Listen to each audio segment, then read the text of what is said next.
What's up, Ragin Nation? My name is Alex and you're watching the Ragin Ronin review, and in this episode I want to talk about some new developments about the IMAX release of The Dark Knight Rises. But before I get into that, I just want to talk about a little bit of history with regards to feature-length films that were shot in IMAX. Back in 2005, Christopher Nolan did a simultaneous release of Batman Begins in IMAX and a standard 35mm format. It was remastered for the immersive IMAX format, so it has amazing high resolution. And then later on in 2008 was the release of The Dark Knight Rises. Christopher Nolan actually wanted to take it up to the next level with regards to IMAX, and he had 20 minutes, I think 20 to 30 minutes of footage shot in the IMAX format, and that was actually major action sequences. So you can see that Christopher Nolan is embracing the IMAX format. Now, other movies that also had IMAX footage shot for their film was Michael Bay's Transformers Revenge of the Fallen. In my opinion, that was not very well done. In fact, it was really poorly done. The footage went in and out of IMAX way too quickly. So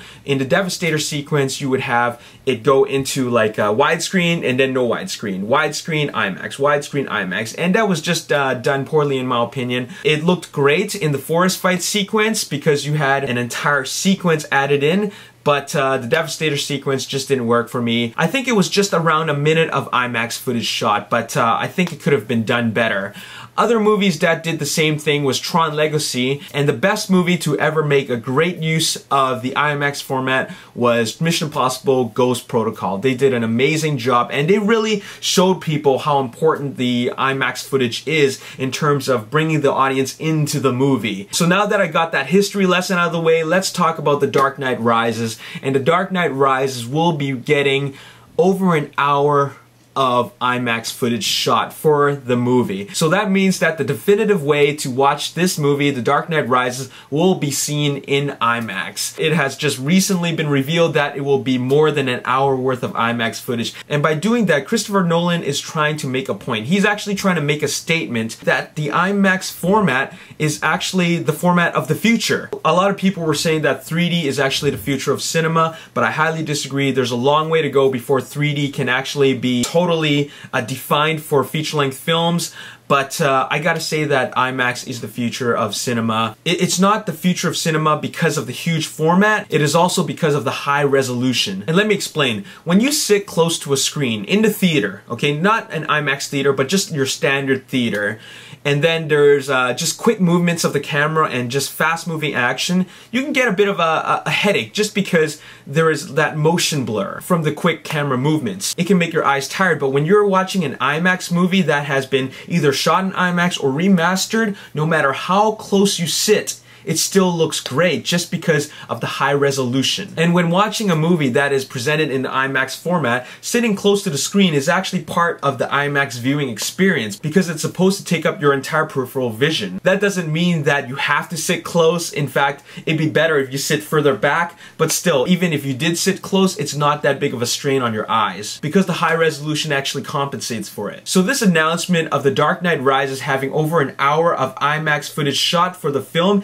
is actually a pretty big thing in terms of filmmaking, just because, one, Christopher Nolan actually broke his own record, and even the record for having the longest or most amount of IMAX footage shot for a feature-length film, and two, this is just the beginning of possibly more feature-length films shot in maybe entirely in IMAX. Now, a lot of filmmakers are saying that, you know, it's really tough to shoot with IMAX cameras.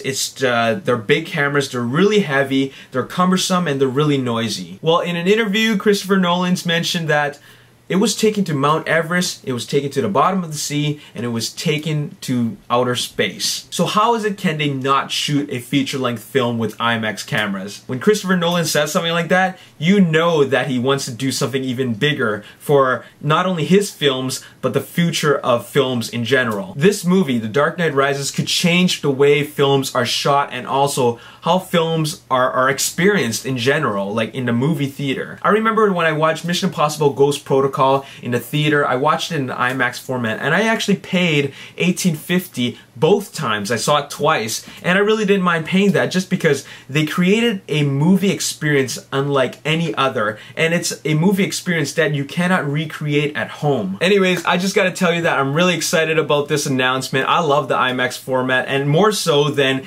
3D, just because 3D still has a long way to go. 3D has been done really well in movies like Avatar, Transformers Dark of the Moon, but oh, and also Hugo, but still it is not perfected. The only time that I've ever seen a really good 3D presentation is in those IMAX 3D documentaries, but not feature-length films. But it's still a format that I still have faith in, but IMAX is right up there. They've in fact already perfected it. They just gotta make a feature-length film that is shot entirely in IMAX. Now I'm just gonna go off topic a little bit. You already know that Christopher Nolan has over an hour of IMAX footage shot for The Dark Knight Rises, so I'm just gonna call it right now, and I'm just gonna say that Michael Bay is possibly going to try to break that record by having Transformers 4 shot partially or entirely in IMAX. I know it's a tall order, I know it's a little bit of a crazy prediction, but he had Transformers, the first one, remastered and re-released for an IMAX release. He had Transformers Revenge of the Fallen shot partially in IMAX, well, just a minute of IMAX footage, and then in Transformers Dark of the Moon, James Cameron convinced him to embrace the 3D format. So basically he's done everything already, but he hasn't had a feature-length film shot in IMAX. And I'm not going to pretend to know what goes through the mind of Michael Bay, but I know he's a person who likes to have the latest toys in his films. When I say the latest toys, I don't just mean the latest hardware in front of the camera, like jets and cars and boats, but I mean the latest like film gadgets, you know, film toys, filmmaking equipment. So I'm just thinking that he might want to be the first one to actually make the first feature-length film to be shot in IMAX. Either that, or he's going to try to break Christopher Nolan's record in having the most amount of IMAX footage shot for a film. Mission Impossible 4 was a huge success, and that had a lot to do with the IMAX format,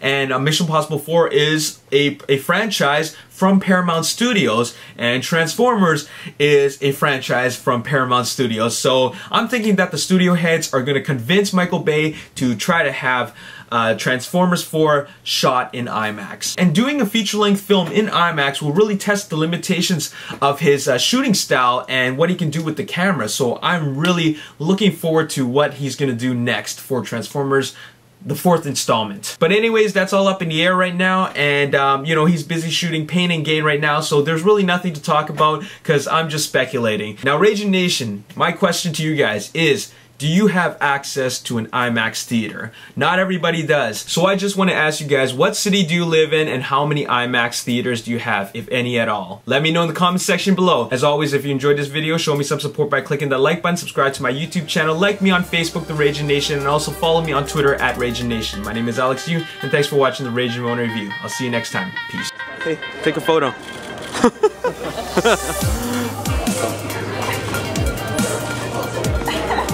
That is crazy.